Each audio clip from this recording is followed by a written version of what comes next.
Bangladesh knitting অনার্সের 2025 পিকনিকের উৎসব আমরা আরম্ভ করছি 19 তারিখে।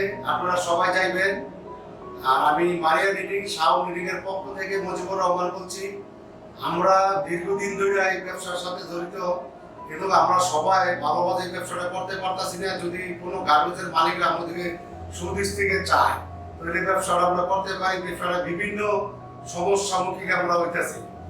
একটা হলো প্রথম ধরে আমরা পেমেন্টটা ঠিক মতো দিতেছে না, রেটটা আমরা বাস্তবায়ন করছিলাম, বিকে করতে করে দিচ্ছিলাম, কিন্তু এই রেটটা অনেক মালিক মানতেছে না। আমরা এই কষ্টের মধ্যে আছি। আরেকটা জিনিস হলো মেন মিটিং ডেকের লোকের আমি ইনচার্জ উদ্দেশ্য করে বলতেছি, ভাইরা আপনারা একজনের হক নিয়ে আরেকজনের দিয়ে না। আমরা যে সুতার প্রসেস লসটা হইতেছে, এই সুতার প্রসেস লসটা আপনারাও জানেন, কিন্তু জানেন এটা কোনো গার্মেন্টসের মালিকের সাথে আলাপ করেন না। এটা আমগুলোকে দেয় বা চাপাই দেয়, এটা করতে যাই আমাকে অনেক কষ্ট হয়।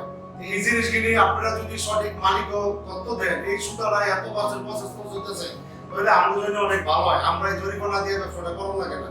যদি আপনারা এই জিনিসটা একটু বলেন, তাহলে প্রত্যেকটা গার্মেন্টস নিটিং এর মালিকে ভালোভাবে জীবন যেমন করতে পারে। আমরা বাচ্চা কাচ্চা আমরা ভালো জায়গায় লেখাপড়া করাতে পারি না, খরচ বিজ্ঞান। তাইলে যদি আপনারাই আপনার বাচ্চা কাচ্চা লেখাপড়া করেন, তো ভবিষ্যৎ আমার বাচ্চা কাচ্চার ভবিষ্যৎ হবো কি? আমরাও তো চাই আমি বাচ্চা কাচ্চাকে নিয়ে ভালো জায়গায় লেখাপড়া করে, আমরাও ব্যবসা করে আপনার পাশাপাশি থাকতে। আমরা হয় নিটিং এর মালিক, ছোট মালিক, কিন্তু আমরা কিন্তু আপনার একটা অংশ। আমরা কাজটা করে দিলে আপনারা ভালো শিখবেন করে। আমার কথা এমন কোনো কাজ আপনারা করেন না যাতে আমার হকটা নিয়ে একটা গার্মেন্টসের মালিকরা আপনারা দিলেন। আমি আবারও বলছি, এই আমরা ব্যবসা করে আমার 120টা মেশিন, আমার এই শীতের মধ্যে এবার আমি 5 টন সুতা টানপাতার থেকে কিনতে আমি মানুষের মাল মিলাই দিছি। এই কাজগুলি যাতে আমাকে না করুন লাগে। আপনারা যদি একটু গার্মেন্টসের মালিককে বুঝান, তাহলে হ্যাঁ এই সুতার প্রসেস লস আছে, এই প্রসেস লসটা ধরে আমাদের নেন, তাহলে কিন্তু আমরা বাচ্চা দেখা। কিন্তু এই জিনিসটা আপনারা করেন না। আপনারা বলেন না সুতার প্রসেস লস মানতো না, মালিক মানতো না, বা অন্য হাতে দিতেছে না, এক গরজে আরেক গরের কথা কোন। আসলে এই জিনিসগুলি মিথ্যা। আপনারা একটু চিন্তা করেন, এখন চাকরি করতেছেন, আজকে চাকরি করেন, কালকে আরেক জায়গায় যাইবেন। আমরা কিন্তু সবকিছু জানি। আপনারা এই ব্যাপারগুলি বলতেছেন এই সুতার প্রসেস হয় না, কিন্তু আপনাকে বড় যার যার গার্মেন্টসে মিশিং আছে তারা দেখেন একবার বাইকে আমরা কি মিছা কথা কই কিনা।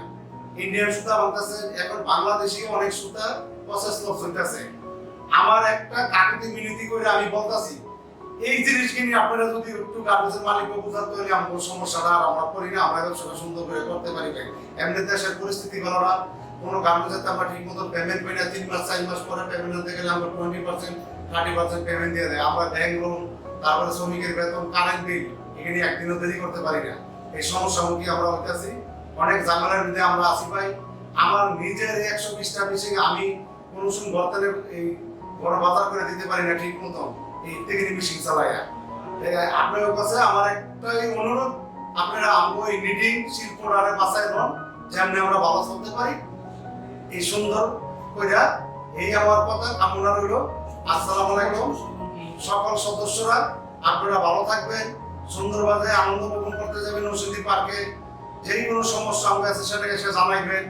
কোনো লোকের সাথে ঝগড়াঝাটির আগে, সুতা বেচার আগে সবকিছু আমাকে এসে সেটাকে জানাইবেন। কোনো লোক পেমেন্ট না দিলে আপনারা সুতাটা বিক্রি করেন না, কিন্তু আটকে রেখে টাকা আদায় করেন। আমি বহুত পার্টির মাল আটকে টাকা রাখি, কিন্তু এই পর্যন্ত আমার 16 বছর ব্যবসার আমি কোনো লোকের সুতা বিক্রি করি নাই। কোনো গার্মেন্টসের মালিক করতে পারতো না। কোনো গার্মেন্টসের মালিক লগে আমার লগে কোনো খারাপ সম্পর্ক নাই। ইনশাআল্লাহ সবার লগে ভালো সুসম্পর্ক আছে। এই বলে আমার বক্তব্য আমি শেষ করলাম। আসসালামু আলাইকুম ওয়া রাহমাতুল্লাহি ওয়া বারাকাতুহু।